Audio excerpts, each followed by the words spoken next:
સાથે હૃદય ખોલીને વાત કરી શકું અને તમને થેન્ક યુ કહી શકું.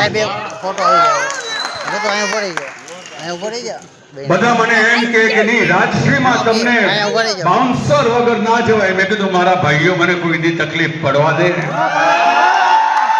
હે જે લોકો મને દિલ ફાડીને પ્રેમ કરતા હોય એ મને નાનકડી ખરોચે આવવા દે. આજના જમાનાનો કલાકાર 10 બાઉન્સર લઈને ફરે અને હું ખુલ્લી છાતી આવી જાય તો હું તો મારા ભાઈઓને મળવા આવું છું. બાલ્કનીમાં હાજર હંધાય માવતરોને યોગ પ્રણામ.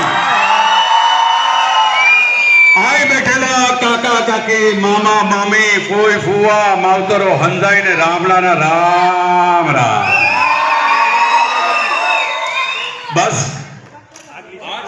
જો આ ફિલ્મ જોઈ લીધા પછી ઇન્ટરવલ થયો છે ને,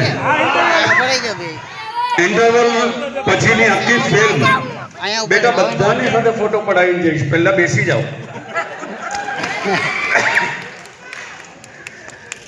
ઇન્ટરવલ પતે ત્યાર પછી આખી ફિલ્મ હૃદય ખોલીને જોજો.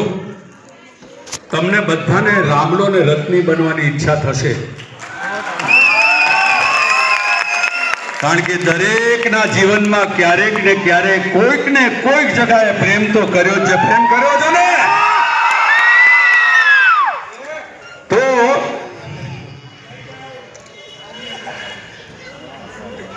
આ પ્રેમ આપણે ગામડે ગામડે પહોંચાડવાનો છે, સાબિત કરવાનું છે. આજની સિનેમા બનાવવાવાળા દરેક મિત્રોને આપણે સાબિત કરીને બતાવવાનું છે કે તમે જે બનાવો છે તમારા પૂરતી બનાવો છો, અમે તો અમારા લોક માટે બનાવી છે,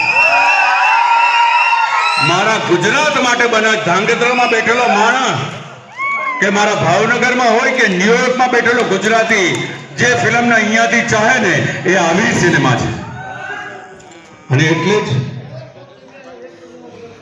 પાછળ જરા અવાજ કરનારાઓ ડિસ્ટર્બ ના કરશો તો મહેરબાની. આવું ટોકવું પડે ક્યાંક ક્યાંક ભાઈઓ. પણ બહુ સિરિયસલી એક વાત કહું, એકદમ શાંતિથી સાંભળજો. નાના નાના ટાબરિયા પણ આવ્યા છે, એ પણ કંઈક શીખીને જશે આ સિનેમાથી. કારણ કે આપણે આજની દુનિયામાં 4 જણના કુટુંબમાં રહીએ છીએ. મોટો પરિવાર આપણે ક્યારે જોયો નથી, બતાડ્યો નથી એમને.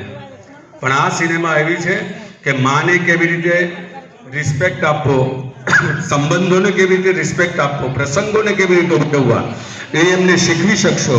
અને તમારા માવતરોને તમે જ્યારે લઈને આવશો ને તો એમની મોસમ એમને જીવાડશો ને એ કોઈ પણ દવા કરતા વધારે કામ લાગશે. તો દરેકે દરેક દીકરાઓને કહું છું, દરેકે દરેક વહુને કહું છું કે તમારા સાસુ સસરા તમારા માવતરોને લઈને આવો. આપણે સાબિત કરવું છે કે હિન્દુસ્તાન શું છે.